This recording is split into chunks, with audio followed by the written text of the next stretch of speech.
For most of his life, Julio César Chávez knew exactly what to do when another man tried to hurt him. He lowered his head, moved forward, and attacked the body until the other fighter could no longer breathe comfortably.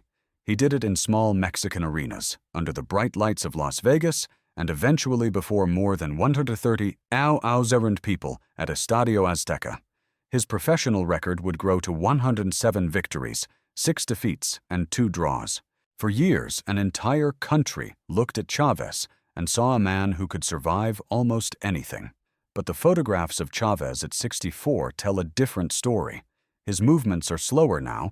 His face carries the marks of 115 professional fights. The famous red headband occasionally returns for exhibitions and public appearances. But the young champion who chased opponents around the ring is gone. In his place stands a father who has survived addiction, watched his family struggle with the same illness, and discovered that protecting a child can be much harder than defeating a world champion. To understand what happened to Julio César Chávez, we have to return to a place where there were no championship belts, television cameras, or cheering crowds. Julio was born on July 12, 1962, in Ciudad Obregón, in the Mexican state of Sonora. His father, Rodolfo Chávez, worked for the railroad. The family later settled in Culiacán, Sinaloa, where Julio grew up alongside 5 sisters and 4 brothers. They had so little space that the family's childhood became closely associated with an old railway carriage used as part of their home. Chávez later remembered a humble house built around that carriage, crowded with children and surrounded by the noise and dust of the railway. His mother worked constantly. She ironed clothes and washed laundry for other families, taking whatever work was available to keep food in the house. Julio watched her hands moving over other people's shirts and trousers and made himself a promise. One day he would buy her a proper home. One day she would no longer have to wash clothes for strangers. He did not begin boxing because someone had identified him as a future star. There was no carefully designed career waiting for him. He wanted money, and boxing offered a poor teenager something immediate, a chance to be paid for what he could endure. The gym was simple. The equipment was worn. Chávez was not unusually tall, and he did not possess the long reach that trainers often admired. What he had was patience. He learned to move close enough to hear another fighter breathing. He studied the ribs, the stomach, and the small openings that appeared when an opponent became tired. While other young fighters wanted to land one spectacular punch, Chávez learned to break a man down slowly. He also learned not to step backward. That habit would eventually define him. The International Boxing Hall of Fame later described his style as relentless and aggressive, built around a vicious attack to the body and an extraordinary ability to absorb punishment. Long before those qualities made him a national hero, they were survival skills learned by a boy who could not afford to return home without something to show for his effort. Chávez entered professional boxing in 1980, still a teenager. The purses were small, the venues were far removed from Las Vegas, and most of the people watching had no idea they were seeing the beginning of one of boxing's longest periods of dominance. He kept winning. Then he won again. Each fight brought him a little closer to the promise he had made while watching his mother work. Yet money was only part of what drove him. Poverty had given Chávez a deep fear of losing everything. Even after the victories began to accumulate, he fought with the urgency of someone who believed comfort could disappear overnight. Years later, Mexico would call him El Gran Campeón Mexicano. At the beginning, however, he was simply Julio, the railroad worker's son, moving forward because going backward had never seemed like an option. By 1984, Julio César Chávez had already won 43 professional fights. Outside Mexico, however, his name still meant very little. He had fought mostly in modest arenas, building his record far from the attention given to American stars. That changed on September 13th, when the 22-year-old entered the Olympic Auditorium in Los Angeles to face Mario Azabache Martinez for the vacant WBC Super Featherweight Championship. Martinez was the more familiar fighter and entered as the betting favorite. Chávez arrived without the polished image of an international attraction. He wore a simple robe, carried himself quietly, and looked almost ordinary until the bell rang. Then he began moving forward. Chávez did not waste energy chasing Martínez wildly. He closed the distance a few inches at a time, blocked punches with his gloves and forearms, and answered with short hooks to the ribs. Every time Martínez tried to create space, Chávez stepped closer. By the later rounds, the difference between them was visible. Martínez was trying to survive the pressure. Chávez looked as though he could continue all night. After 8 rounds, Martínez could not continue. Chávez had won his first world championship. The young man who had promised his mother a better house was now the WBC super featherweight champion, undefeated in 44 professional contests. The belt brought him recognition, but it did not change the way he fought. Over the next 3 years, Chávez defended the title 9 times. He defeated experienced opponents such as Ruben Castillo, Rocky Lockridge, and Juan Laporte. Against Roger Mayweather in Las Vegas in 1985, Chávez needed less than 2 rounds. Mayweather was knocked down repeatedly as Chávez crowded him against the ropes and attacked with both hands. What separated Chávez from many aggressive fighters was his patience. He could spend several rounds hitting an opponent's arms, shoulders, and body without appearing frustrated. He was willing to accept a punch to land a better one. Viewers watching on television could see the pattern develop. The opponent would begin the night moving freely. A few rounds later, his feet would slow. His elbows would drop to protect his ribs. That was when Chávez began attacking the head. In November 1987, he moved up to lightweight to challenge Puerto Rican champion Edwin Rosario at the Las Vegas Hilton. Rosario was a dangerous puncher with 24 knockouts in 31 victories. There were serious questions about whether Chávez's pressure would work against a naturally heavier man. Before the fight, Rosario reportedly threatened to send Chávez back to Mexico in a coffin. Chávez did not respond with a long speech. He answered inside the ring. For 10 rounds, he stayed directly in front of Rosario. He landed hooks beneath the elbows, uppercuts through the guard, and short right hands to the face. According to the recorded punch statistics, Chávez landed 450 punches, an extraordinary total for a championship fight. By the 11th round, Rosario's face was badly swollen, and his corner had seen enough. The fight was stopped with Chávez still pressing forward. That performance changed the way the boxing world viewed him. Chávez was no longer only a successful Mexican champion. He had dominated one of the most feared lightweights of the era and captured a title in a second division. 2 years later, he faced Roger Mayweather again, this time for the WBC Junior Welterweight Championship. Mayweather lasted longer than he had in their first meeting, but the result followed the same pattern. Chávez attacked the body until Mayweather remained on his stool after the 10th round. With that victory, Chávez became a world champion in a third weight division. The railroad worker's son now held championships at 3 different weights.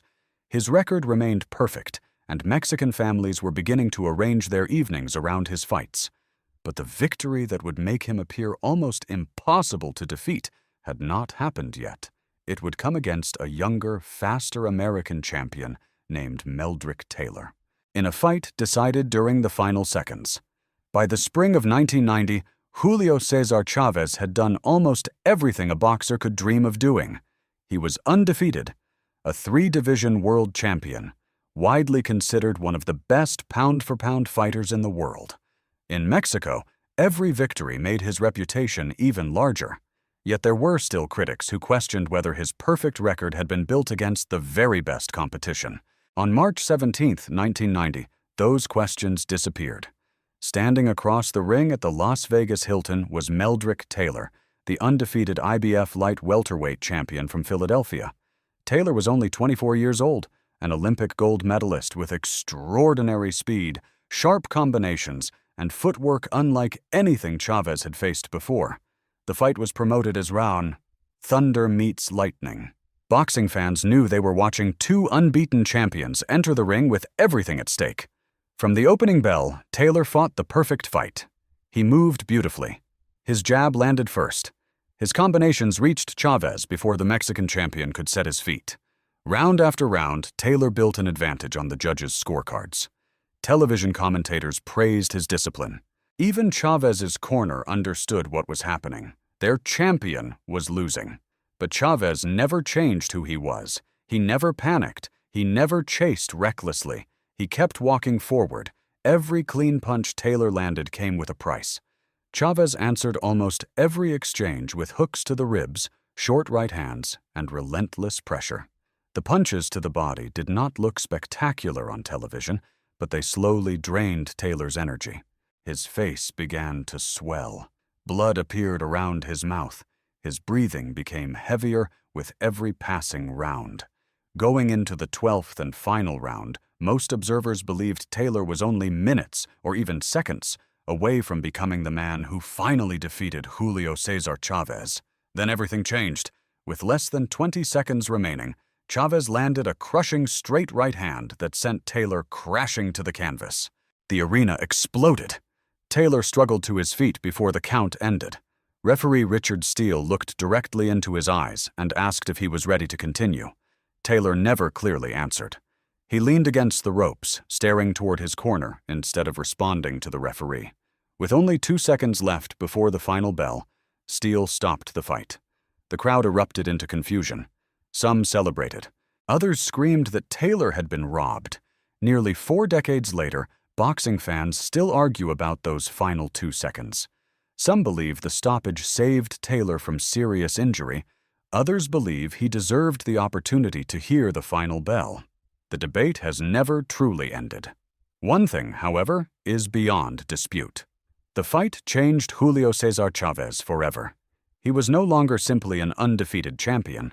He had become a symbol of endurance. Fans started believing that Chávez could never be counted out because he never stopped believing in himself. Even when he was losing almost every round, he fought as though one more opportunity would eventually appear. For millions of Mexicans, that victory represented far more than another championship belt. It became proof that persistence could defeat brilliance. That one unforgettable night was later named both Fight of the Year and Fight of the Decade by The Ring magazine. The images of Chávez raising both gloves while Taylor stood devastated in his corner became part of boxing history. Only a few weeks later, Julio returned home to Mexico. He was no longer just a successful athlete. He was a national hero. Entire neighborhoods celebrated his victories.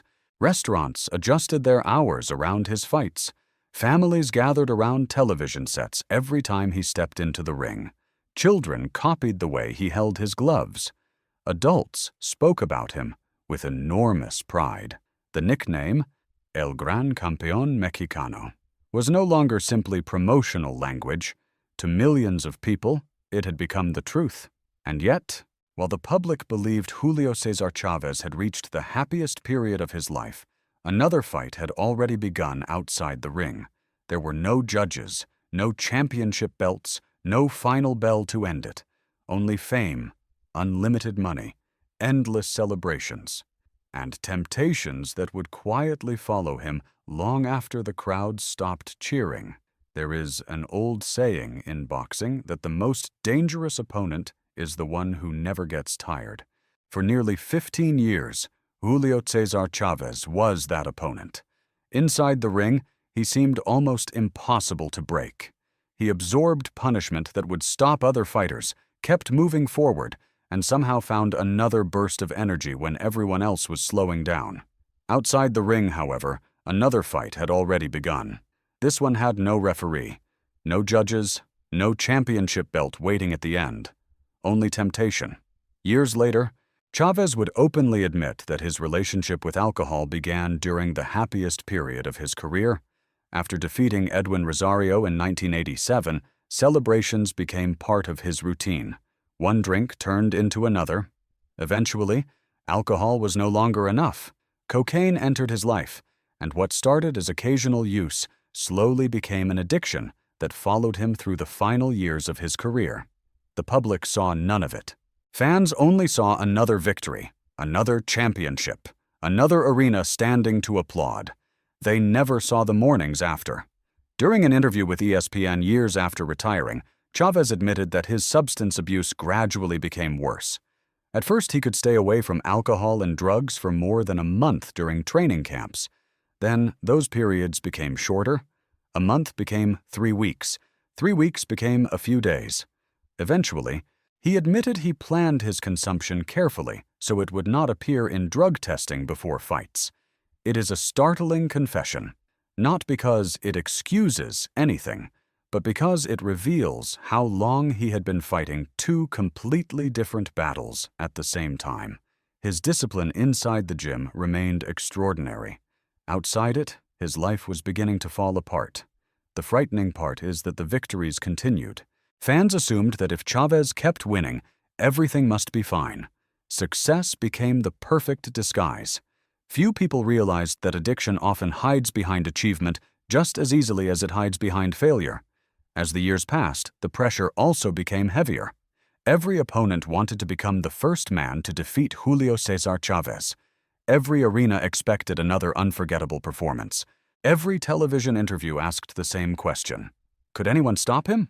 By January 1994, his unbeaten streak had reached an astonishing 89 consecutive victories before ending in a controversial draw against Pernell Whitaker, one of the greatest defensive fighters in boxing history. Many observers believed Whitaker had done enough to win, while others defended the official decision. Regardless of the scorecards, something important had changed. For the first time, Chávez no longer looked untouchable. 2 years later came an even more painful moment. Oscar de la Hoya. Young, fast, confident. Everything Chávez himself had once been. Their first meeting in June 1996 became one of the biggest events in boxing. Chávez entered as the proud Mexican legend. De la Hoya represented the next generation. The fight ended after 4 rounds when Chávez's corner stopped the contest because of severe cuts around his left eye. A rematch followed 2 years later, and once again, De la Hoya won. The victories did not erase Chávez's greatness, but they signaled something every athlete eventually faces. Time had finally become an opponent that could not be outworked. What made those defeats even more heartbreaking was that Chávez himself later admitted he was no longer living like the disciplined champion people remembered. The addiction had become stronger. The celebrations lasted longer. Training camps became harder. His body could still remember how to fight. His mind was fighting something entirely different. Looking back, Chávez has often described overcoming addiction, not winning world championships, as the greatest victory of his life. After entering rehabilitation multiple times, he finally rebuilt his life and eventually dedicated himself to helping others through addiction recovery programs and rehabilitation clinics in Mexico. Many people assumed that surviving addiction would finally bring peace. Instead, life prepared a different kind of pain, one that no amount of courage inside a boxing ring could make easier. It would come through the people he loved most. For years, Julio César Chávez believed he had finally escaped the darkest chapter of his life. He had gone through rehabilitation. He had spoken publicly about addiction instead of hiding it. He had rebuilt his career as a television analyst and dedicated much of his time to helping others recover. Eventually, he even opened rehabilitation centers, convinced that if someone had helped save his life, he had a responsibility to help save someone else's. It looked like a second chance. But life has a painful way of reminding people that surviving your own battle does not guarantee you can protect the people you love. Julio's oldest son, Julio César Chávez Jr., grew up in a world completely different from the one his father had known. There was no railway carriage, no empty refrigerator, no desperate search for the next meal. Instead, there were television cameras, championship belts, famous visitors, and the enormous expectation that one day he would become another Julio César Chávez. That expectation followed him everywhere. When he became a professional boxer, many believed they were watching the next great Mexican champion.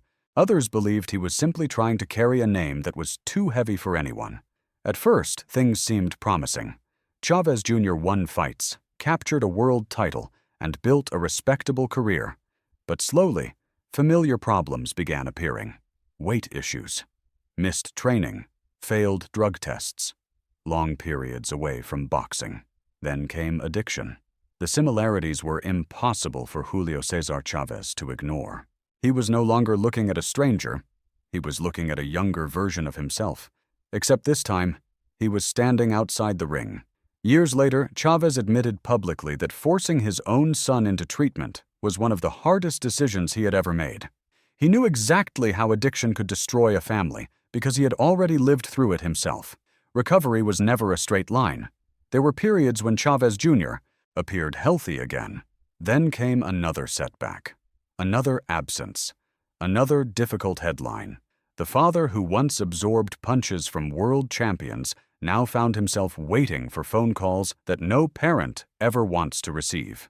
In interviews, Julio César Chávez has often spoken with remarkable honesty about those years.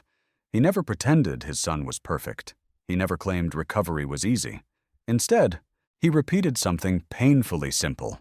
Addiction is an illness, and like many illnesses, it does not disappear because someone is famous.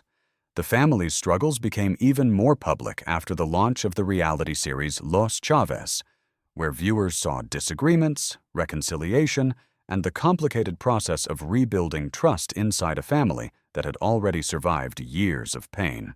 Then came another difficult chapter. In 2025, Chávez Jr. was detained by U.S. immigration authorities before being deported to Mexico, where he faced legal proceedings connected to allegations made by Mexican authorities. His lawyers denied wrongdoing, and the case has continued through the legal system. Chávez Sr. publicly defended his son while acknowledging that the family was once again living through an extremely painful period. Before that wound had time to heal, another one appeared. In 2026, Julio's second son, Omar Chávez, was briefly detained in Culiacán following a domestic dispute. Julio quickly spoke publicly, saying the incident had grown far beyond what had actually happened and expressing relief that Omar was able to continue the legal process in freedom. For many people watching from the outside, it seemed unbelievable. How could one of the strongest men boxing had ever produced feel so powerless? The answer is painfully human. Inside the ropes, Julio César Chávez always knew where the danger was coming from. Outside the ropes, life offered no referee, no warning bell, no corner to return to after 3 minutes. Only the constant hope that tomorrow might be better than today. Perhaps that is why Chávez has repeatedly said that sobriety remains the greatest victory of his life. Not because it erased the past. It did not. Not because it guaranteed peace for his family. It could not. But because every day he remains sober is another day he can stand beside his children instead of becoming another problem they must survive. At 64, Julio César Chávez no longer dreams about winning another world championship. His greatest hope is much quieter than that. Simply seeing the people he loves healthy enough to keep fighting tomorrow. And that hope says far more about the man he has become than any championship belt ever could. There comes a moment in every great athlete's life when the cheers become memories. For Julio César Chávez, that moment did not arrive all at once. It happened slowly.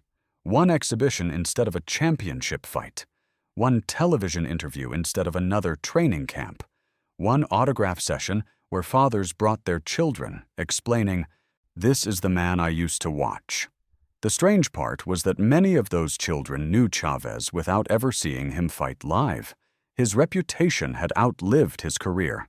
Even after retiring from professional boxing in 2005, Chávez never truly disappeared from public life. He became one of the most recognizable analysts on Mexican television, speaking about fights with the same honesty that had made fans admire him inside the ring. He also traveled across the country sharing his own story of addiction and recovery, refusing to hide the mistakes that nearly destroyed him. Over time, something unexpected happened. People stopped asking him only about championships. Instead, they wanted to know how he had survived addiction, how he rebuilt his relationship with his children, how he stayed sober after everything he had experienced. Those questions mattered more to him than statistics ever could. Chávez often says that becoming sober required more courage than facing any opponent in the ring. Unlike boxing, there was no final bell. Recovery demanded the same decision every single day. That personal mission eventually led him to establish rehabilitation clinics, where people struggling with substance abuse could receive treatment. It was deeply personal work. Chávez was no longer trying to prove he was the toughest man in the room. He wanted others to avoid making the same mistakes he had made. Yet time leaves its own marks. In 2026, Chávez spoke candidly about something many former fighters rarely discuss. He admitted that years of absorbing punches had left him with frequent memory problems. During an interview, he laughed after forgetting where he had left his cell phone, then quietly acknowledged that these lapses were likely the consequence of decades spent taking blows to the head. Fortunately, he added, he still felt mentally clear enough to enjoy life, but the moments of forgetfulness had become part of his daily routine. For longtime boxing fans, those words were difficult to hear. They remembered the young Chávez who seemed impossible to hurt, the man who walked through punches without slowing down. Now the same champion was calmly describing the price those victories had demanded. There was no bitterness in his voice, only acceptance. Despite everything, Chávez has continued making public appearances. He has participated in documentaries about his life, spoken openly about his successes and failures, and even agreed to charity exhibitions designed to raise money for addiction treatment programs for young people. When announcing one of those exhibitions in 2026, he explained that helping teenagers stay away from drugs had become one of the causes closest to his heart. Perhaps that is the greatest difference between the Julio César Chávez of the 1980s and the Julio César Chávez people see today. The younger man wanted to prove he was stronger than everyone else. The older man simply hopes other people will not repeat his mistakes. That change is not weakness. It is experience. Millions of Mexican fans still call him El Gran Campeón Mexicano. Not only because of the 107 victories, not only because of the championships in 3 weight divisions, not only because of the unforgettable nights against Rosario, Taylor, Camacho, or Mayweather. They remember him because he never tried to erase the painful chapters from his own story.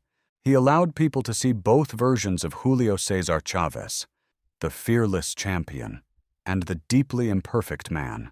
At 64, he no longer walks toward a boxing ring carrying championship belts on his shoulders. He carries something much heavier, the responsibility of showing that even after addiction, family pain, public criticism, and the physical consequences of a lifetime in boxing, a person can still choose to keep moving forward. The remarkable thing is that millions of people still believe him, not because he says the right words, because they watched him survive them. But there is one final part of Julio César Chávez's story that explains why so many people still become emotional when they see him today. It has nothing to do with another championship. It has everything to do with the promise he made as a little boy, and whether, after everything that happened, he believes he truly kept it. Long before Julio César Chávez became a world champion, before the sold-out arenas, before the championship belts, before millions of people stood every time his name was announced, there was only a little boy watching his mother work. She spent long days washing and ironing clothes that belonged to other families. The money was never enough, but she never stopped. Julio watched her leave early in the morning and return exhausted at night. That image stayed with him long after he became famous. He once made himself a simple promise. One day, his mother would never have to work like that again. Everything that followed, every championship, every title defense, every broken nose, every swollen eye, began with that promise. And in many ways, he kept it. His success transformed not only his own life, but the lives of his family. The poverty that had defined his childhood was replaced by opportunities he could scarcely have imagined as a teenager stepping into his first professional gym. His name became one of the greatest in Mexican sports history, and in 2011 he was inducted into the International Boxing Hall of Fame, recognition reserved for the legends who permanently changed boxing. But life has a way of reminding even legends that there are victories no scoreboard can measure. When Julio speaks today, he rarely spends much time discussing his championships. Instead, he talks about addiction, family, recovery, faith, second chances. He has often said that if telling his own story helps even one young person avoid drugs, then speaking openly about his mistakes is worth every uncomfortable interview. That belief continues to guide much of his public work, including charity events and exhibitions that raise money for addiction recovery programs and support vulnerable young people. That may surprise people who only remember the fearless fighter. The Julio César Chávez of today is not trying to convince anyone that he was perfect. Quite the opposite. He wants people to understand that greatness and weakness can exist in the same person. A champion can become addicted. A father can feel powerless. A national hero can still carry regrets. And yet, none of those truths erase what he accomplished. Walk through almost any boxing gym in Mexico, and sooner or later someone will mention Chávez. Not because of statistics, not because of television ratings, because they remember the feeling. The feeling that whenever Julio César Chávez walked toward the ring, something important was about to happen. He represented toughness, pride, discipline, hope. Even today, younger fighters study the way he cut off the ring, attacked the body, and refused to give ground. His style is still taught because pressure like his cannot simply be copied. It has to be lived. Time, however, asks the same question of every athlete. What remains after the applause fades? For Julio César Chávez, the answer is surprisingly simple. His family, his sobriety, his willingness to admit where he failed, his determination to keep helping people who are fighting the same addiction that almost ended his own life.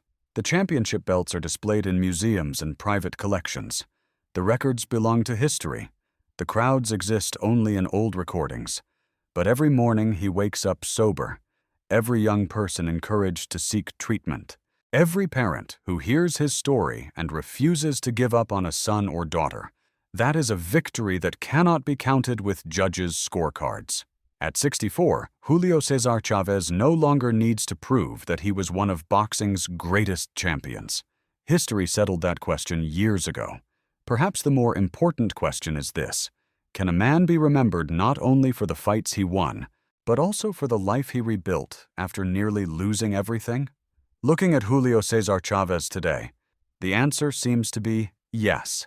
He will always be remembered for walking forward inside the ring. But perhaps his greatest act of courage happened after the gloves came off. If you grew up watching Julio César Chávez, or if his story reminded you why true champions are never perfect, share your favorite memory in the comments. And if you enjoy stories about the legends who shaped generations, don't forget to subscribe so you won't miss our next journey into the lives behind the headlines.